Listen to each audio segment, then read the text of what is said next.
We were camping at Keystone State Park in Pennsylvania. It was early August, hot and sticky during the day, but cool enough at night that sleeping in the tent didn't feel like a punishment. I had taken my 11-year-old niece, Lily, on this trip. Her parents, my sister and brother-in-law, needed a weekend to themselves, and I figured it'd be a good time to bond. She loved the idea of a tent and sleeping under the stars, and I thought the park would be perfect.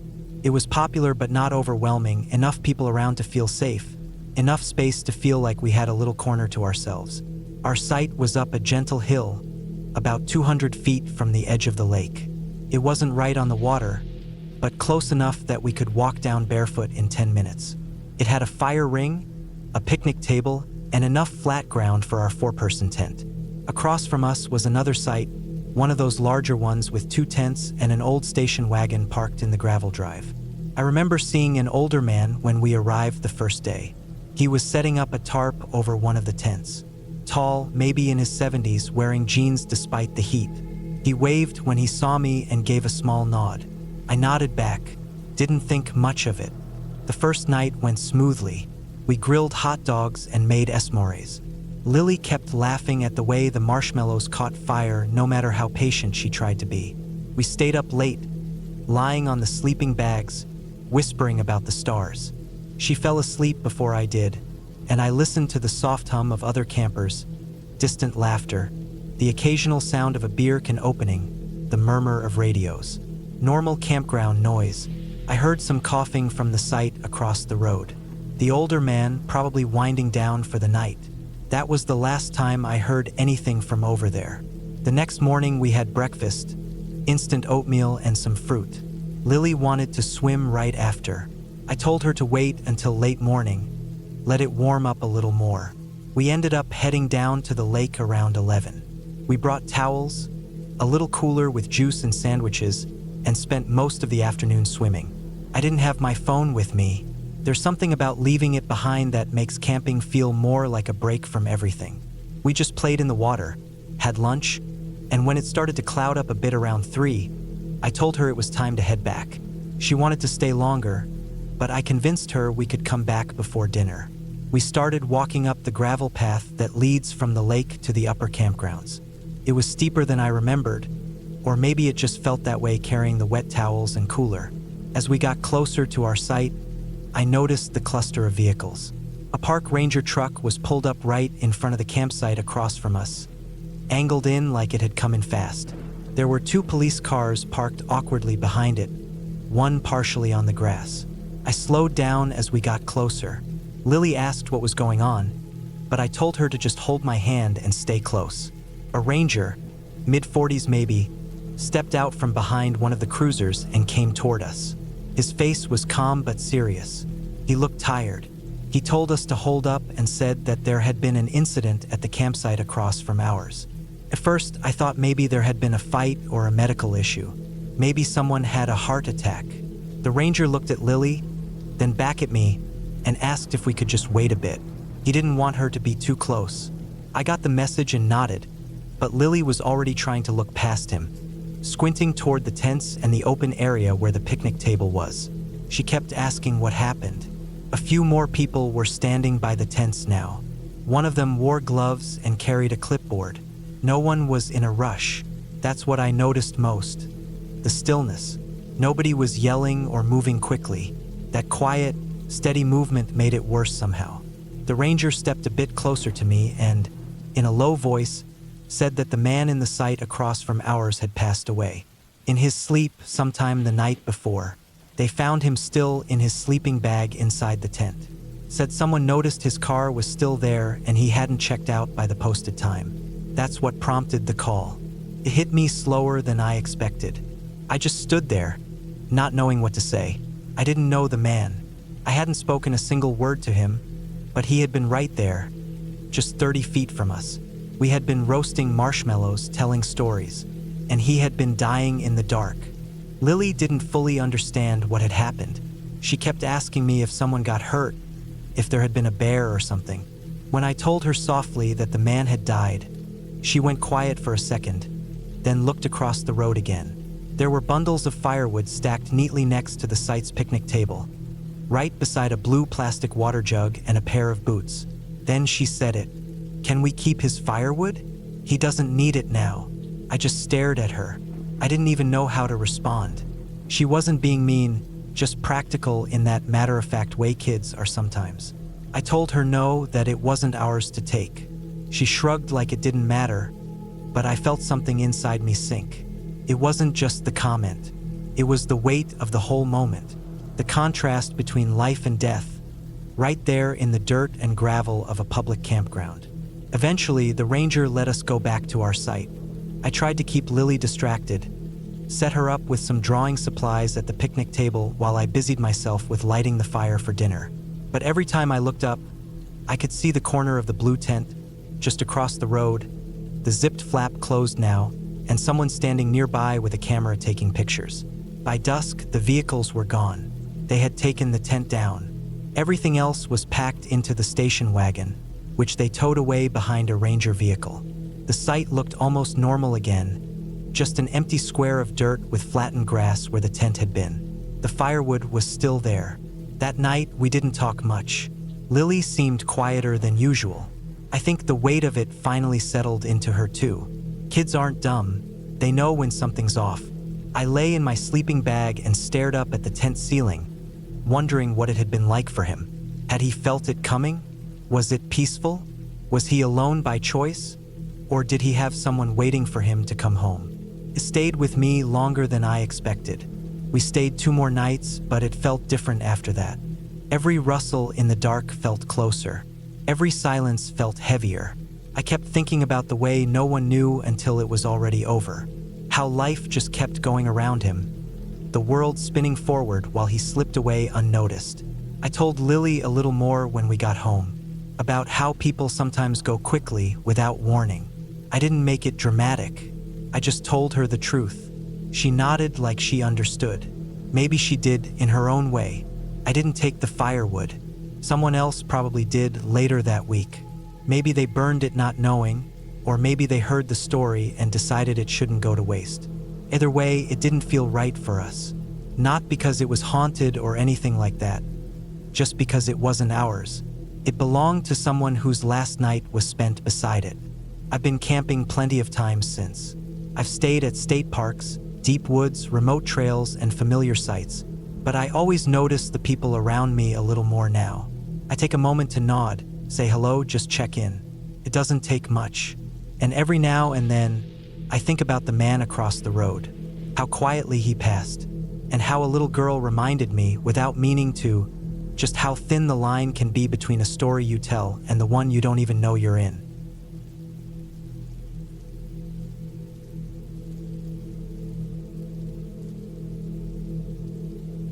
I was camping in Tsavo National Park in southern Kenya.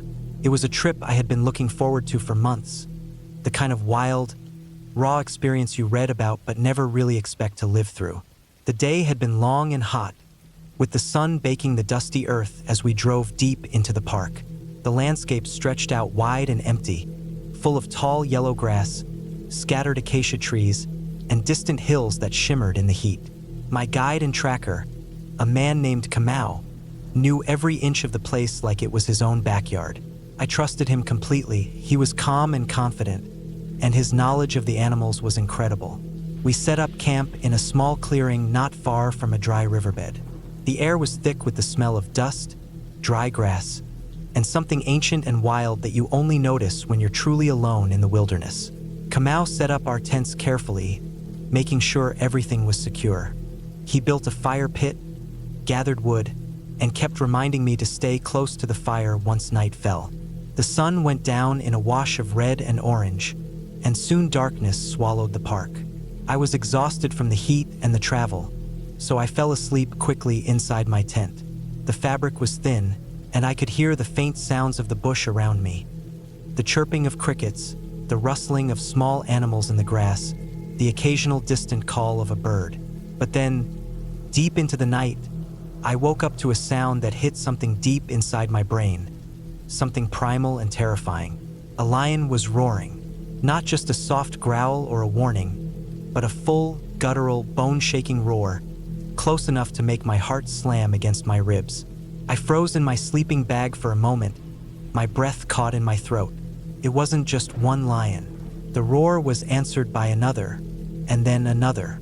Somewhere off in the distance, elephants trumpeted in reply. It was like the entire park had suddenly come alive with a wild and dangerous symphony. Nothing I have ever experienced before or since has touched that part of my brain that feels pure, raw fear.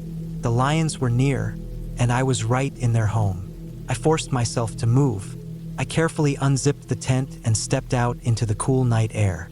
The fire was just a few feet away, and I could see Kamau already awake, crouched by the flames, adding more wood and coaxing the fire to burn higher. The flames threw long shadows across the clearing, and the crackling sound was somehow comforting. Kamau told me later that the fire was the one thing that keeps the lions and other predators from coming too close. Without it, I would have been in real danger. As I sat by the fire, my eyes fixed on the edge of the camp, where the darkness seemed to hold more secrets than I wanted to imagine. A few hundred yards away, at the edge of the camp, was a man camping alone. I didn't know him, hadn't met him since we arrived. But there he was, a small figure barely visible in the moonlight. Suddenly, his tent started moving. I watched as the fabric rustled and shifted, and then I heard the zipper slide open. The man jumped out, running flat out towards his Land Rover parked just a few steps away, no more than 50 feet from his tent.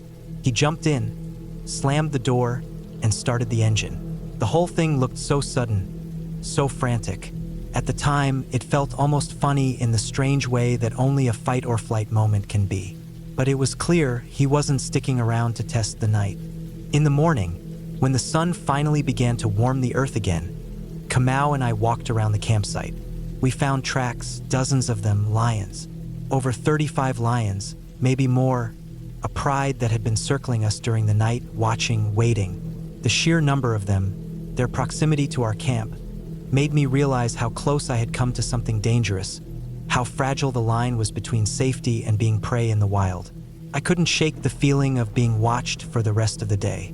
Every rustle in the grass, every distant sound made me glance over my shoulder. I learned that in places like Tsavo, you're never really alone. The wilderness is full of eyes, ears, and teeth. You just have to hope the fire stays lit. After that trip, I thought nothing would come close to that kind of primal fear. But a few months later, I found myself camping on a remote beach in Northern California, and the kind of fear I experienced there was different but no less real. This place was wild in a different way, still cold and remote. I had hiked several miles over the headlands to reach it, camping near cliffs that looked out over the endless Pacific Ocean. The water crashed against the rocks far below, white foam glinting in the weak sunlight. The sky was often gray or misty, and the wind whipped cold and salty against my skin. I was alone, completely alone. No cell service, no other campers, no signs of life except seabirds and the sound of the waves. The isolation was total, and that gave the place a quiet that felt unnatural. I have been to many remote places before, and grew up on the coast north of San Francisco, but this beach was something else. It was beautiful but eerie, the kind of place that makes you watch your back even when you're the only person around.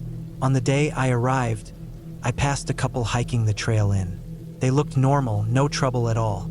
We exchanged quiet nods, nothing more.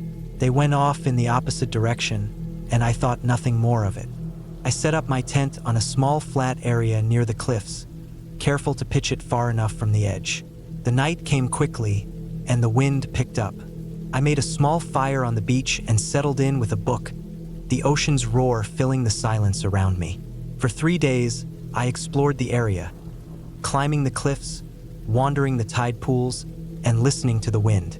I never saw another person except for one car parked miles away at the only pullout on the narrow coastal road. The remoteness felt like both a gift and a threat. It was pure solitude, but also pure vulnerability. Then the news came. I was still at the camp when I heard it on the radio. 2 people had been found decapitated in their tent, just a few miles down the coast, in a place almost exactly like mine. The police said it was a brutal, violent crime, and they hadn't found any suspects. The details were sparse, but the image stuck in my mind like a dark stain. The location matched where I had camped and where I had seen that couple hiking in. I didn't know if the couple I had passed was the same couple or if it was some other people. I never saw anyone else. The fact that no one was caught, no explanation given, left the story open-ended in my mind. I packed up my things quickly after that, but the feeling of being watched and the silence of the place made me check over my shoulder more than once. The ocean never stopped roaring, and the wind never stopped howling, but the beach was no longer peaceful for me. It was a reminder that even the most beautiful places can hide darkness. The kind of darkness that doesn't come from nature, but from something much more human and just as terrifying. I left the coast with a heavy feeling in my chest, knowing that some places carry stories you don't want to be part of, but sometimes they find you anyway. Both those experiences, so far apart in the world, stayed with me. One was the raw power of wild animals, the other the cold reality of human violence. Neither involved ghosts or shadows, just the harsh truths of life in the wild and in isolation. They taught me that fear isn't always about monsters or myths. Sometimes it's about being truly exposed, knowing that survival depends on a single spark of fire or a quick dash to a truck. And sometimes it's about realizing that the scariest things aren't roaring lions or crashing waves, but the silence that follows a terrible crime and the questions it leaves unanswered.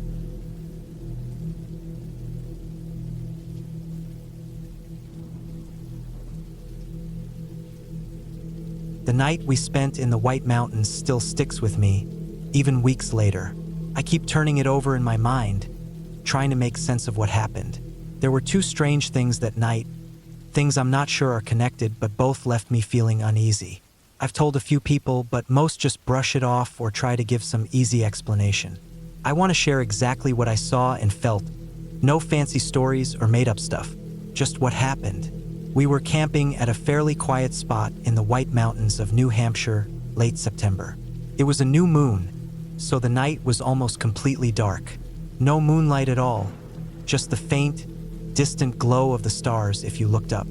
My girlfriend, our friend, and I had picked this spot because it was remote, surrounded by thick woods, and we wanted to get away from the city noise for a few days. The campground was mostly empty, only a few sites were taken. We set up our tent in a flat clearing with pine trees all around. The air smelled like damp earth and fallen leaves. It was the kind of place that feels peaceful by day but changes after dark. I remember it was chilly that evening. We had a campfire going for warmth and to cook some food. The fire crackled and popped, sending sparks up into the black sky. We talked quietly, told stories, and watched the flames. Eventually, we all got tired and went to bed around 11. The forest sounds slowly filled the air. The rustling of leaves, the distant call of an owl, the snap of a twig. Nothing seemed out of the ordinary, but a couple hours after I'd fallen asleep, I woke up needing to pee. It was completely dark inside our tent. I unzipped the flaps slowly and stepped outside, careful not to trip on anything. The cold air hit my face immediately. I grabbed my flashlight from the tent's pocket and clicked it on, but kept it aimed low so I wouldn't disturb the others. The ground was soft with fallen pine needles, and I could see the faint outline of trees all around. I made my way toward the campground's trash area, which was just a short walk down the path from our site. The path was narrow, barely more than a dirt trail, surrounded by dense woods on either side. When I dropped off the trash and started heading back, something caught my eye toward the back of an empty campsite nearby. I wasn't sure what it was at first. The shape was pale, almost white or light gray, and it stood out against the dark background of trees and shadows. At first, I thought maybe it was a person collecting kindling or something. I imagined someone crouched or standing still, trying not to make noise. But the shape didn't move, not even a little. I watched for a moment, waiting to see if it would shift or turn. Nothing. It just stayed there, like some kind of statue or a big piece of pale cloth hanging in the dark. I thought maybe it was a birch tree, but that spot was strange for one. Birch trees usually grow in groups or open areas, not right in the middle of a campsite, especially one that was empty. It didn't look like bark either, more like smooth, pale skin or fabric. I felt my stomach tighten with a strange feeling, a mix of curiosity and something like fear. I told myself I'd check it out in the morning when I could see clearly. I didn't want to get too close in the dark. I finished the walk back to our tent, tried to shake off the feeling, and crawled back into my sleeping bag. But the image of that pale shape stuck in my mind. I lay awake for a while, listening to the forest sounds, trying to convince myself it was nothing. Later that night, maybe an hour after I got back to the tent, my girlfriend woke up and went outside too. When she came back, she looked shaken. She said she saw something strange. Glowing coals scattered around the tent area and further into the woods. At first, I thought she was imagining things, but then I got up to pee again and saw them myself. The glowing coals were faint, but definitely there, like someone had taken the ashes and hot embers from a fire and scattered them around in little piles or patches. They glowed with a dull orange light, just bright enough to be noticed in the pitch black. The weirdest part was how spread out they were, around the tent, near trees, and deeper into the forest. It didn't make sense. We hadn't moved any coals or ashes after putting out our fire hours earlier. There were no campfires anywhere near those spots that night, and no one else was camping close enough to do it. I took a closer look at a few patches. The coals looked cold, like they'd stopped glowing hours ago but somehow kept a faint ember light. There was no smell of smoke or burning wood, which you'd expect if they were fresh. Just that strange glowing, like dying embers refusing to go out. The ground around the coals was dark and damp. My friend was awake by then and came outside to see. He saw the coals too and got uneasy. We all stood there in silence, shining our flashlights around the tent and woods, trying to figure out what was going on. It felt like something was watching us, just beyond the reach of the light. We didn't say much after that. I went back to the tent and tried to sleep, but my mind was racing. The pale shape, the glowing coals, they felt connected somehow. Maybe it was a sign or a warning, or maybe just the weird tricks of the forest at night. I don't know. Morning came slow. When the sun finally rose, it turned the woods from dark and shadowy to bright and clear. I made my way over to that empty campsite where I'd seen the pale shape. In the daylight, I looked all around carefully. There was no birch tree or anything pale in that spot. Instead, I saw only the normal dark brown bark of pine and maple trees. The ground was covered in leaves and pine needles, undisturbed. I asked my girlfriend and friend to come check. None of us could find any sign of what I'd seen the night before. No pale figure, no weird white shape, no kindling collector. Just the empty campsite, quiet and still. We packed up that day and left the mountains, but the memory of that night stayed with me. Back home, we started talking about what we saw and what it could mean. We looked up local stories about strange sightings in that area, Coos County, New Hampshire. That's when we came across something called the Wood Devil. The Wood Devil isn't a ghost or monster like you see in movies. It's described as a tall, pale figure that moves silently through the woods. People who claim to have seen it say it stands out because of its pale skin, almost glowing white against the dark trees. Some say it watches from the shadows, always just out of reach or sight. It's a local legend, a mysterious presence that some say is real and others dismiss as folklore. Thinking about the Wood Devil gave me chills. It matched what I saw. The pale figure that didn't move, the strange glowing coals like embers scattered in the forest. Maybe it's a creature or just a trick of the light, but I don't think I imagined it. I felt the fear and confusion when I saw those things, and I still feel it now when I remember. That night in the White Mountains wasn't just a camping trip. It was something else, something real and strange that I can't explain.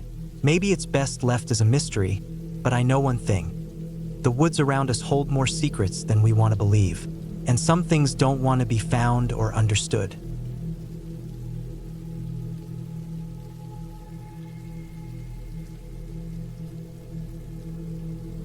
I've been camping in desert canyons since I was a kid. My earliest memories are of sleeping under a sky so vast it felt like a whole new kind of darkness. The wind moving through the rocks, carrying the echo of history. My family, grandparents, parents, uncles, aunts, cousins, siblings, took over the old ranch out there. It was remote, miles from paved roads, miles from help. We off-rode through dry washes and steep rocky paths, cooking over open fires, sleeping under canvas, and yes, practicing our shooting at designated target zones tucked deep into those canyons. The place was wholly ours, enclosed by quiet sandstone walls that rose above us like silent guardians. We treated it like a refuge, a place to teach the kids to respect guns, to defend if necessary, and to carry themselves with purpose. One weekend, around late spring when the weather starts to chill at night, we all packed up. 15 adults, maybe 8 kids, and enough guns to arm half a small army. We hauled in 2 6-foot tables, each stacked with rifles, handguns, ammo boxes. My dad always emphasized safety, so the guns were laid out within reach, but everyone knew the rules. Muzzle down, finger off the trigger, shoot only at the steel plates 300 yards away. The sun crept higher. Spent casings glittered on the tables like tiny soldiers. Twice I wiped my brow before sliding forward to shoulder my uncle's AR. Felt the weight of it, smelled the gun oil, heard the satisfying ping when my bullet hit the target. Kids watched. Some gripped pistols too heavy for them, but with adults guiding, they squeezed off rounds that clanged on the target backstop. The rhythm was calm, orderly, even joyful in a strange sort of way. It was family time, wilderness time, time that felt like ours. It was mid-afternoon. I just cleaned up after feeding my younger cousin water and snacks when I heard gravel crunching over the ridge. I glanced up and my heart thumped.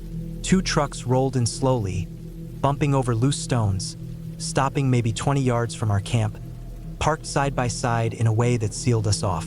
They sat low, dark windows. Dust coated their fenders. As 4 guys climbed out, 2 from each truck, they moved purposeful, slow. Guns hung from their shoulders, straps loose. They weren't sneaking. They were letting us see them. Silence hit.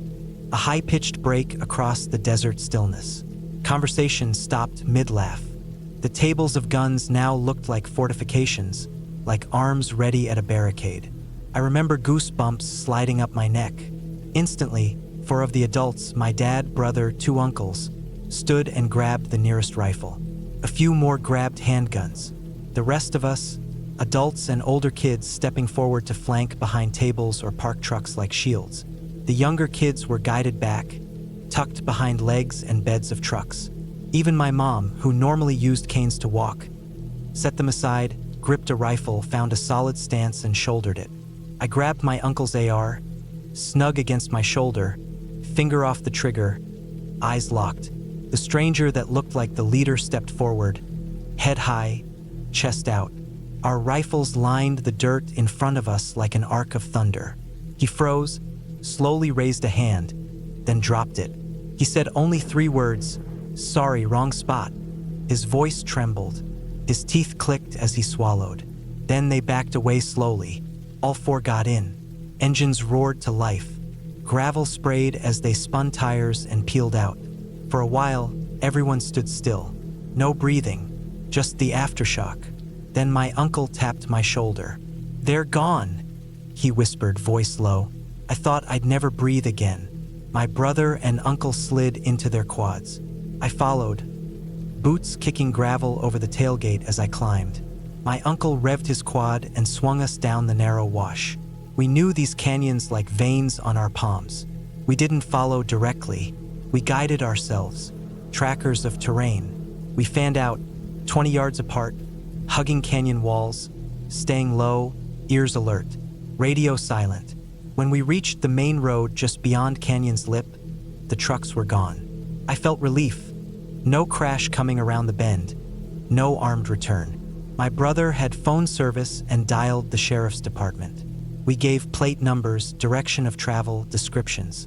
It took only a few minutes to pinpoint them. The cops called back, told us to stand by. Meanwhile, dusk stained the sky purple and orange as we slowly rode back. Adrenaline easing but leaving a hum in our chests. Camp stung with the echo of that encounter. Kids stared at us, eyes searching for answers. I put my rifle down gently, kneeling to brush my cousin's hair before standing. My mom slipped her hand into mine, shaky but steady. About 15 minutes later, headlights washed through the canyon entrance. Flashing lights, the authority reached deep. Officers came over the rise and streamed through our spot. They met us calmly, handled weapons carefully. They secured the perimeter, cuffed the men at the gas station who'd returned to refuel, and collected weapons as evidence.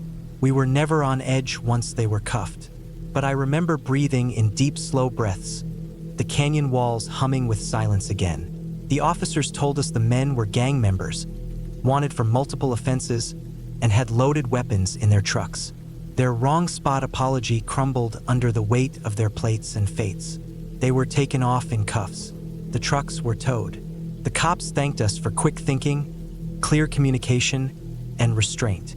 They said it was rare for crimes like that to unfold in such open desert, usually forced from shadow.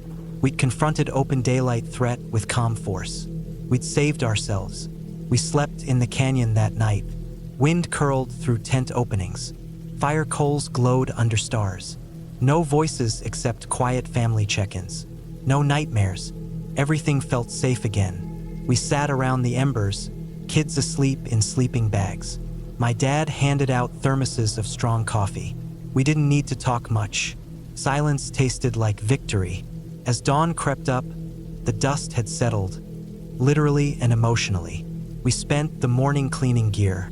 Guns out, unload, clean, inspect, re-rack. We filed incident reports, met with deputies along the road. And when lunch came, we shared sandwiches under the rising sun. Laughter came back. Not forced, but damp with relief. Before breaking camp, we lined the rifles on the tables once more. Dad addressed us. Training had worked, discipline had worked, and we'd stayed safe. He said everything must stay quiet until the legal process played out. We nodded. Every adult took a moment, touched their weapon's barrel. No pride, just respect, and a little somberness that we'd had to be prepared. That afternoon, we hiked up a dry stream bed. Kids chased lizards among rocks. My mom took her canes to the viewpoint, leaning on a rock as she looked over the canyon, wind tangling her hair. I sat a bit away, watching. I felt that this place we'd grown up in had tested us, that we'd risen to its demand. I felt calm. I felt strong. I felt rooted. We drove out later that day. The dust on the vehicles was thick, like a memory stamped on steel. We waved at the deputies at the gate. We closed the tailgates. As we left the canyon, we passed those same sandstone walls one last time. I looked back. We came in as a gathering. We left as a family tested and undivided. Those remote desert canyons had promised isolation. And one afternoon, they nearly delivered violence. But we met it with readiness, unity without panic, and we came through whole. Took days for the adrenaline spike to fade. But when it did, I looked back on the moment the strangers pulled in and realized that afternoon teaching kids to shoot wasn't just tradition or sport. It was training. It was practice for defense. It was preparation for a moment like that. A moment we faced with eyes open, weapons ready, but minds clear. The story no longer feels like one of danger. It feels like purpose. Feels like family. Feels like the desert canyons gave us more than place. They gave us test and answered with triumph.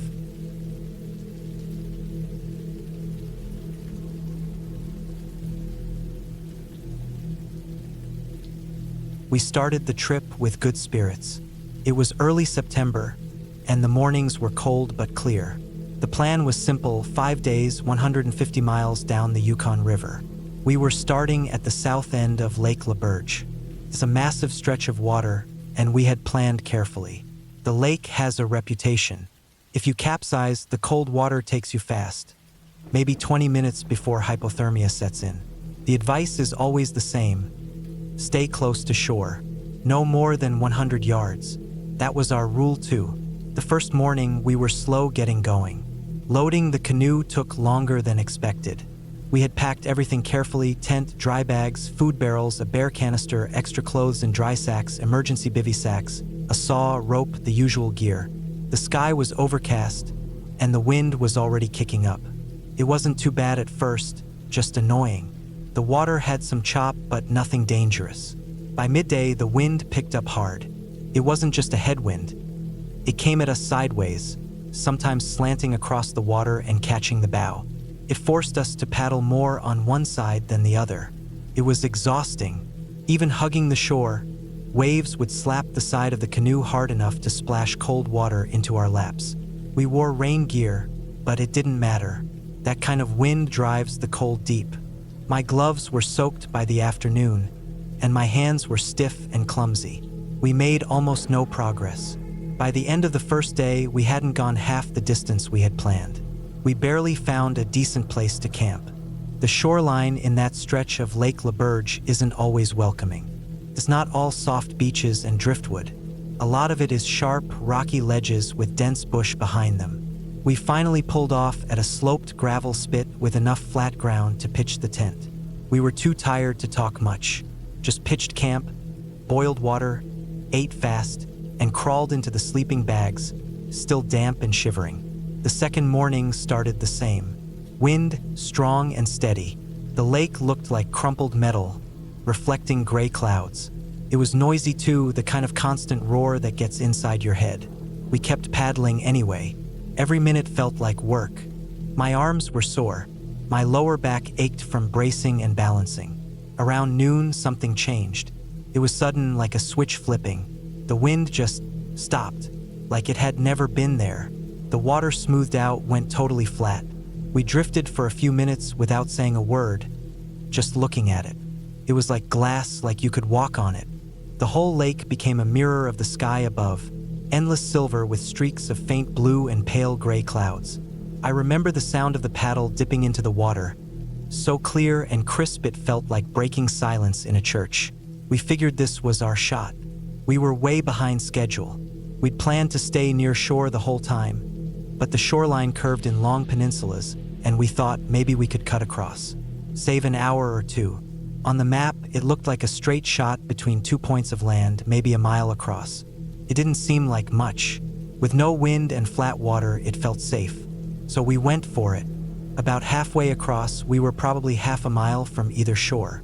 Still glassy, still calm, but there was this feeling, hard to explain. Not dread, not yet, but I started checking the sky more often. The light had shifted a little.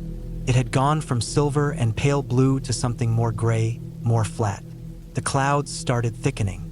No wind, but the kind of stillness that doesn't feel right. Like the air itself is waiting. Then I saw it, just a ripple on the far end of the lake. You get to recognize those signs. A ripple where there shouldn't be one. Started small, but it grew fast. The water darkened under it. The sky followed. Cold gust hit my face. It smelled sharp, like rain and rock and something metallic. Then another gust. And just like that, the lake stopped being a mirror. Waves came fast. Not huge at first, but they built quickly. The wind didn't ease in. It punched us. The canoe started rocking hard, tipping a little more with each passing wave. The sky darkened so fast it looked like someone turned the sun off. We saw flashes in the clouds. Lightning, thin and high at first, but getting closer. We didn't talk. We didn't have to. We both turned the canoe into the waves. If we tried to keep going sideways across them, we'd flip for sure. The waves were growing 2 feet, then more. They weren't regular either. Some came faster, some slammed harder. Felt chaotic. You couldn't fall into a rhythm. We rode hard, harder than I've ever rode in my life. We weren't trying to move forward anymore. We were just trying not to drift farther into the middle of that massive lake. We had no anchor, nothing to hold us. So we paddled like hell just to keep our position. Each time we slowed down even a little, the wind shoved us backward. Lightning cracked again, closer this time. I couldn't even tell how far. It echoed off the water. Thunder came almost right after. That's when I really felt it, that crawling, primal feeling that you might die here. Not because of anything dramatic. Not because of a bear or a fall or a freak accident. Just cold water and bad timing. Dying here would be slow and quiet. Your canoe flips, you go under, your lungs seize from the shock, your limbs stop working, and that's it. No one would ever find you. We kept turning the bow into the waves, bracing hard. I remember my hands burning, shoulders screaming.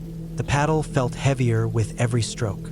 A few times, water poured over the side. Not a little splash, a full dump into the bottom of the boat. Our boots were soaked. Our packs were getting wet despite the dry bags. I could feel the cold water pooling around my feet. My mind kept racing, calculating how far it was to shore, how long we could keep paddling, how close the lightning was. But mostly it was just a blur. Focus, paddle, brace, breathe. Over and over. The same motion. The same fear. After maybe 45 minutes, though it felt like hours, the wind started to ease. Not stop, but weaken enough that we could actually make headway. We still had to fight it, but now we were gaining a few feet at a time. The shore was maybe a quarter mile away by then. It looked impossibly far, but we were moving toward it, finally. The waves didn't stop. They rolled under us, cold and relentless, but they weren't as tall anymore, not crashing over the sides, just slapping, pushing. We paddled in silence, both of us soaked, both of us exhausted. When we hit the shore, we didn't celebrate. We just dragged the canoe halfway up the rocks and collapsed next to it. My hands were trembling. My legs barely held me up when I stood. I looked back out at the lake and saw the storm still moving, racing north, the tail end breaking up over the far side. We didn't have time or energy to build a proper shelter. We found a narrow spot behind a rocky outcrop with a bit of tree cover, threw up a tarp as best we could, tied it low between some driftwood and a bent tree. It wasn't elegant. It barely covered both of us. We crawled underneath and just sat there for a long time, wrapped in our sleeping bags, too stunned to talk. Later, we got a small fire going with what dry wood we could scavenge. Not much, but enough to boil water and warm our hands. We didn't unpack much that night. Just enough food to eat something hot, dehydrated chili, and a bit of trail mix. I kept shaking for a long time. Not from cold, just from nerves. That kind of fear doesn't go away fast. It sticks to your bones. The rest of the trip wasn't easy, but nothing came close to that second day on Lake LaBerge. We kept to shore like our lives depended on it, because they did. The wind came and went, the river narrowed again, and we made better time. But we both knew we had come close. Too close. People hear about storms and think of drama, of crashing thunder and howling wind. But out there, in the middle of a flat lake, with nothing between you and the cold black water, the real fear is quieter. It's the moment you realize you don't have control anymore. The moment you know that nature doesn't care about your schedule or your plan or your gear. We made it out. We finished the trip, pulled into our last stop 5 days later, soaked and sore and quiet. There wasn't any big moment of relief or triumph, just the feeling of touching solid ground and knowing you don't have to fight anymore. That 45 minutes on Lake LaBerge never left Maine. It plays in the back of my mind every time I see still water or feel a gust of wind roll across a lake. The silence before the storm, the waves building under the boat, the crack of lightning. I can still feel all of it. I've had worse moments, maybe. I've had weirder and stranger stories. But I've never had a moment where I was more certain I might not make it back. That lake doesn't forgive mistakes. We were lucky. That's all it was. Just luck and not letting go of the paddle.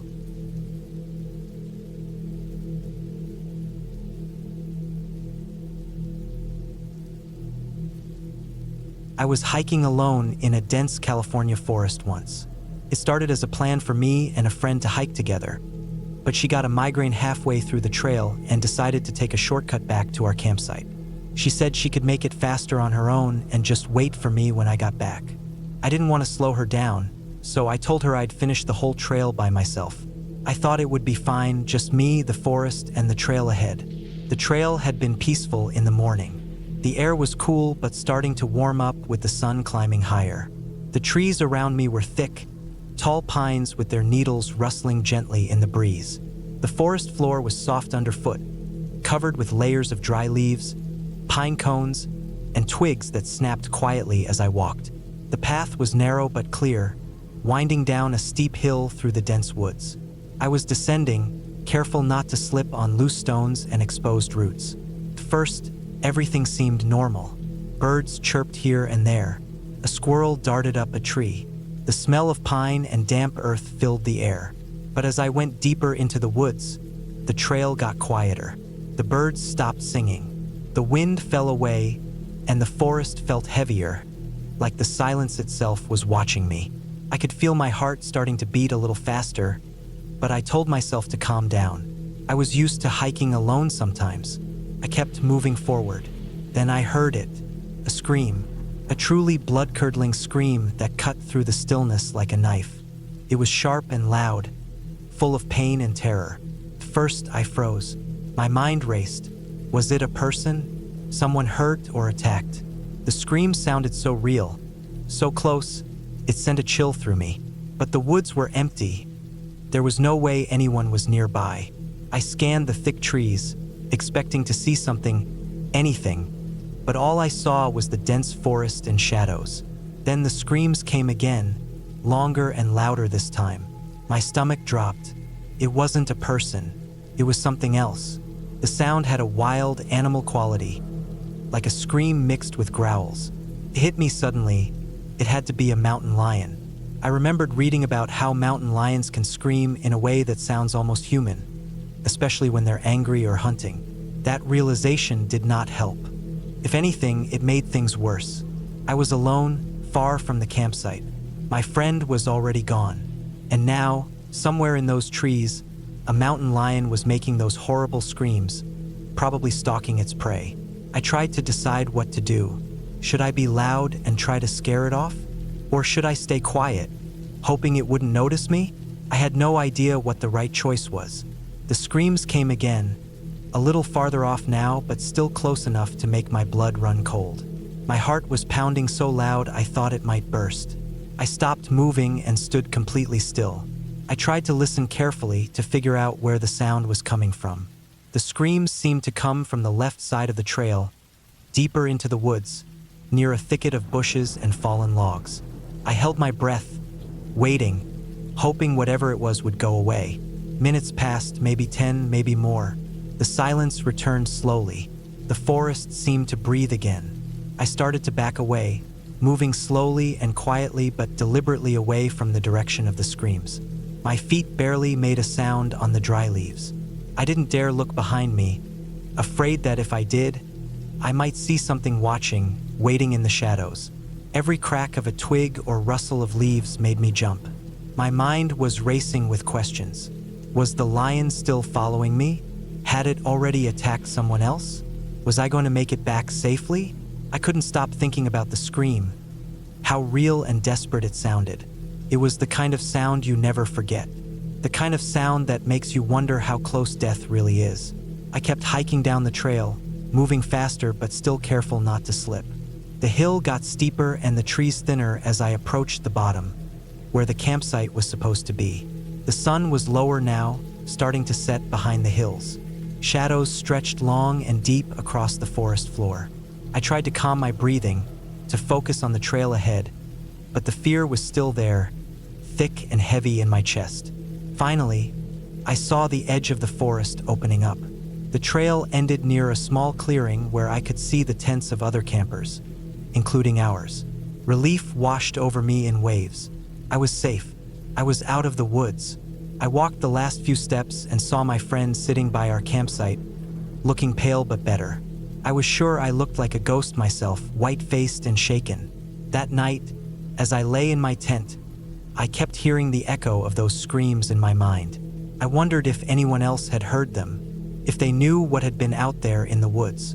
I thought about what could have happened if I hadn't listened carefully or if the mountain lion had been closer. The thought made my skin crawl. I realized then how small and vulnerable I really was in that wild forest. I never forgot that hike. The way the forest can go from calm to terrifying in seconds. The way nature's sounds can turn into warnings, or worse. It's a feeling I hope never to experience again, but one I'll always remember. The raw fear of being alone and hunted in the woods. Another time, I was at a music festival. It was one of those big outdoor events where people camp right next to each other in a giant field packed with tents. The ground was soft and a little muddy from rain earlier in the week. There were hundreds of people everywhere, all buzzing with music and excitement.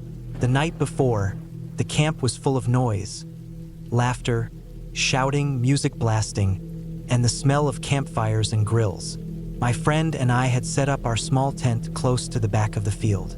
It wasn't much, just a basic two-person tent with a thin sleeping pad inside.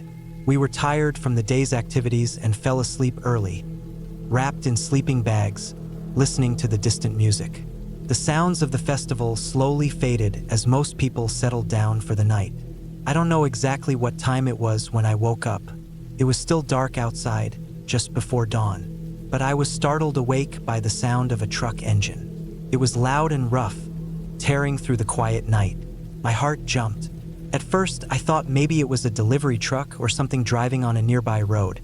But then I realized the sound was moving closer, right toward our campsite. I sat up in my sleeping bag, squinting through the tent's thin fabric. Outside, I could see the red glow of taillights moving slowly, almost creeping between the rows of tents. The truck was driving directly through the field where everyone was sleeping. It was crazy and dangerous, and I didn't understand why anyone would do that. Then I saw the headlights cut on for a moment, and my stomach dropped. The truck was headed straight for our tent. I scrambled out of my sleeping bag and grabbed my friend's arm. She was still asleep, barely waking up, groggy and confused.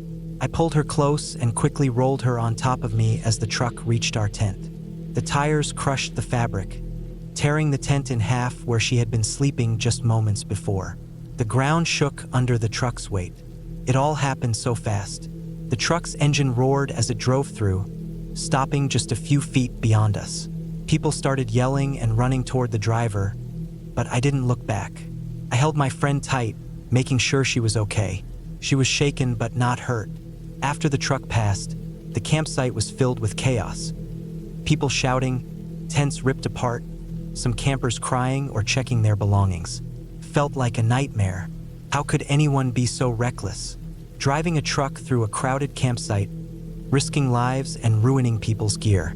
It was selfish and dangerous.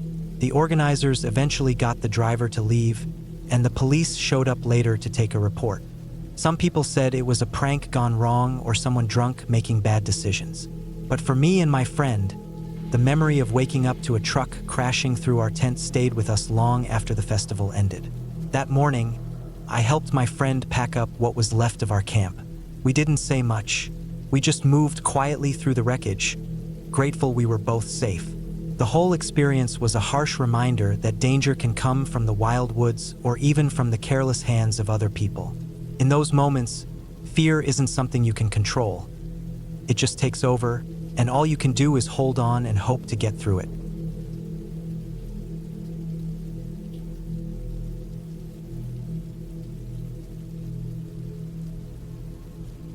I worked in Yellowstone during the summers of 2011 and then again from spring to fall in 2013. Spending that much time in the park, I got used to hearing stories about the wildlife, especially the bears. Bears were a constant presence in the back of my mind, even when I wasn't working.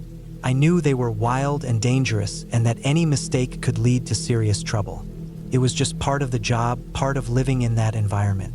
In the summer of 2013, my girlfriend and I decided to go camping just outside Cook City. I chose the spot because it was close to where I had heard a terrible story a couple of years before. Back in 2011, I'd heard about a bear attack that happened at the campground we planned to stay at. 3 people had been attacked and one of them had died. The story stuck with me. It was real, not some campfire tale. Before we went to bed that night, I asked the waiter at a small restaurant in Cook City if the story was true. He confirmed it. The attack had happened 3 years earlier, right there at that campground. It gave me a chill, but I pushed it down. I figured we were prepared. We had all the gear we needed. Bear spray was right by my girlfriend's side of the tent, and I kept my softball bat next to me.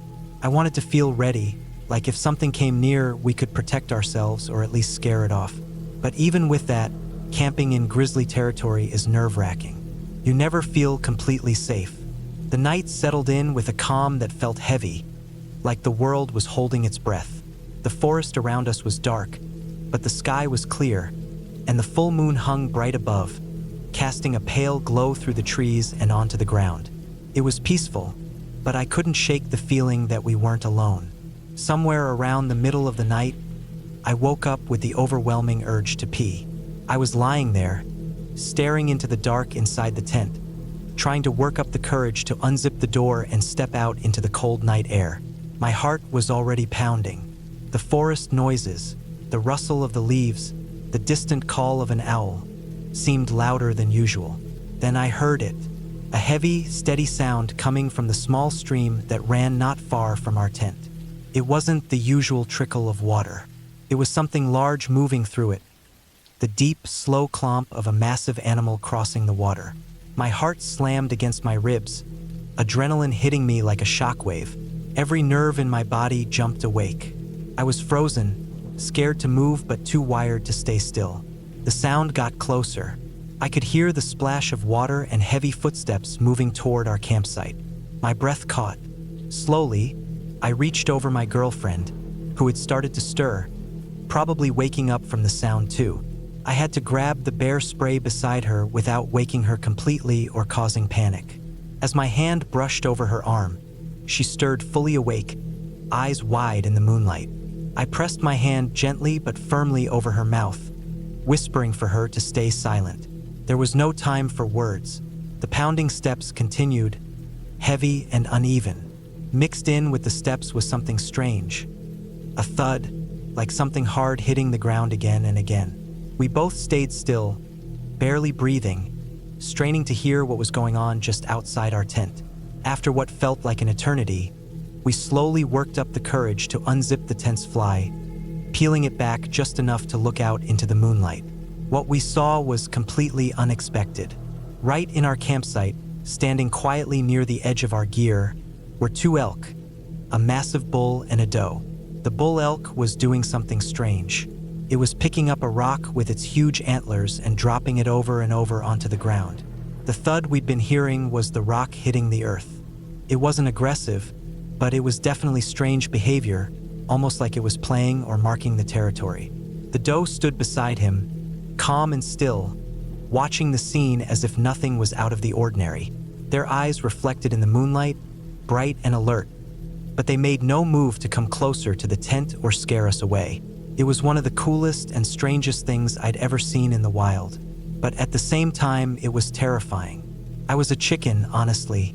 Even knowing that it wasn't a bear, having a huge bull elk messing around in your campsite in the middle of the night, right where you're sleeping, is enough to give anyone the creeps, especially in grizzly country where anything else could be lurking nearby. We stayed completely still and quiet until the elk wandered away, the bull dropping the rock one last time before lumbering off into the trees with the doe following. The forest noises slowly returned, and the adrenaline started to fade enough for me to finally get up and use the bathroom, still gripping the softball bat tightly. The rest of the night was restless. Every little noise made me jump. My mind kept going back to the bear attack story and all the close calls I'd heard about while working in Yellowstone. Even though nothing bad happened, the night stayed heavy in my memory. Years before that trip, I had another close call with a bear, camping above Yosemite when I was about 10. My aunt, cousin, and I were camping, and during the night a black bear shattered the back passenger window of my aunt's car to get inside. The crash of the glass woke us up, and we watched, frozen, as the bear rummaged through the car, grabbing anything it could find. It was terrifying to be that close to a bear and see how quickly they could break into something and cause chaos. My aunt and cousin stayed safe, but that night left a permanent mark on how I think about camping in bear country. That experience, combined with the one at Cook City, taught me that being prepared doesn't mean you're ever completely safe out there. Nature is wild and unpredictable. No matter how much you try to control it or plan for it, it's always going to surprise you. Those nights weren't about ghost stories or made-up monsters. They were about real life, real dangers, and real moments where I felt small and vulnerable. I still camp, but I always carry my bear spray and something to defend myself with, and I keep my senses sharp. Because no matter how many years pass, the memory of that elk dropping rocks right outside our tent, and the sound of a large animal crossing the stream in the dead of night, stays with me.